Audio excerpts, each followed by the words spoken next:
कवि परिचय। आज हम रामवृक्ष बेनीपुरी जी के जन्म के बारे में जानेंगे। हिंदी साहित्य में गद्य विधा की रेखा चित्र जो विधा है उसके एक सशक्त हस्ताक्षर के रूप में रामवृक्ष बेनीपुरी जी को जाना जाता है। रेखा चित्रों के माध्यम से इन्होंने उन चित्रों को ऐसे रेखांकित कर दिया है, इस प्रकार से हमारे सामने इन्होंने इनको प्रस्तुत किया है कि मानो उन चित्रों को हम स्वयं ही देख रहे हों। ऐसे चित्रण से इन्होंने सामाजिक व्यवस्थाएं, सामाजिक जो विकृतियां हैं, सामाजिक रूढ़ियां, परंपराओं का बखूबी चित्रण किया है। ऐसी महान गद्यकार, रेखा चित्रकार, लेखक रामवृक्ष बेनीपुरी का जन्म बिहार राज्य के मुजफ्फरपुर जिले का हुआ था। बिहार राज्य के मुजफ्फरपुर जिले के बेनीपुर गांव में हुआ था। इनका नाम रामवृक्ष था और इनके गांव का नाम बेनीपुरी था। तो इन्होंने अपने गांव के नाम का जो टाइटल है अपने साथ जोड़ लिया। इस कारण इनका जो पूरा नाम हुआ वह हुआ रामवृक्ष बेनीपुरी और इसी नाम से यह साहित्य गद्य के क्षेत्र में अपनी लेखनी को चलाया करते थे और इसी नाम से यह प्रसिद्ध हुए। बेनीपुर गांव में इनका जन्म सन 1899 ईस्वी में हुआ था। कब हुआ था? सन 1899 ईस्वी में इनका जन्म हुआ था। कहा जाता है कि बचपन में ही इनके माता पिता का देहांत हो गया था और बचपन में ही इन्हें अनेक समस्याओं का सामना करना पड़ा, क्योंकि जब माता पिता का देहांत हो जाता है तो बच्चे का जीवन बड़ा ही कष्टकारी, मुश्किलों से भरा हो जाता है।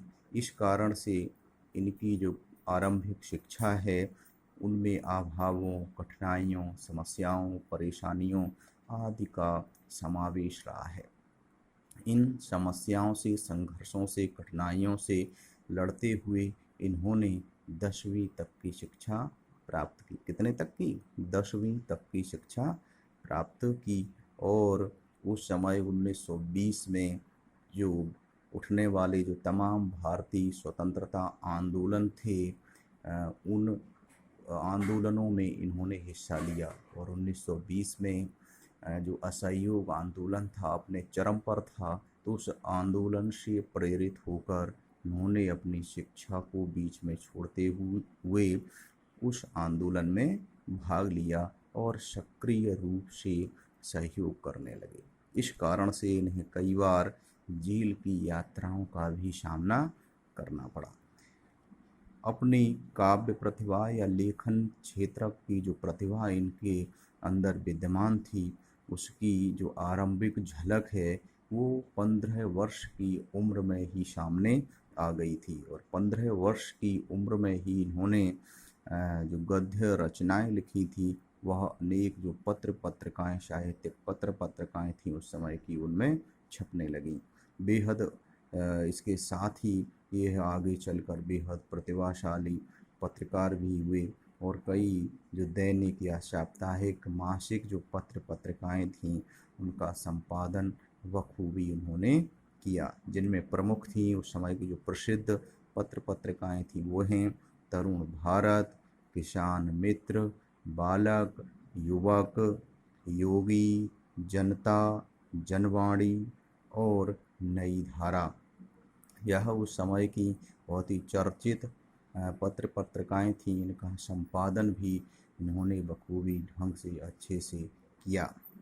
इसके साथ ही जो गद्य जो विधा हैं उन विधाओं में भी इन्होंने अपनी लेखनी को चलाया और जो गद्य में जितने भी इनकी जो रचनाएं लिखी गई हैं, इनका जो पूरा साहित्य है गद्य का, वह बेनीपुरी रचनावली है। उसकी लगभग 8 खंड। कितने खंड हैं? बेनी रचनावली के जो 8 खंड हैं उनमें इनकी रचनाओं को संग्रहित किया गया है। इस रचना यात्रा को अगर हम देखेंगे तो इनके जो प्रसिद्ध जो संग्रह हैं वो कुछ इस प्रकार से हैं, जिनमें पतितों के देश में इनका एक बहुत ही प्रसिद्ध उपन्यास है। चिता के फूल इनका कहानी संग्रह है। अम्बपाली इनका फेमस नाटक है। माटी की मूर्तें बहुत ही चर्चित इनका रेखा चित्र है। बहुत सारे रेखा चित्र इसमें संग्रहित हैं और बड़े ही प्रसिद्ध हुए रेखा चित्र। वो उन्हीं से उन्हें एक लेखक के रूप में पहचाना गया, जाना गया। पैरों में पंख बांधकर इनका यात्रा वर्णन है, जो विभिन्न देशों की समय समय पर जिन्होंने यात्राएं की थी उन यात्राओं का वर्णन है और बड़ा ही फेमस इनका यह यात्रा वर्णन है। जंजीरें और दीवारें इनका संस्मरण है, यह भी काफ़ी प्रसिद्ध हुआ।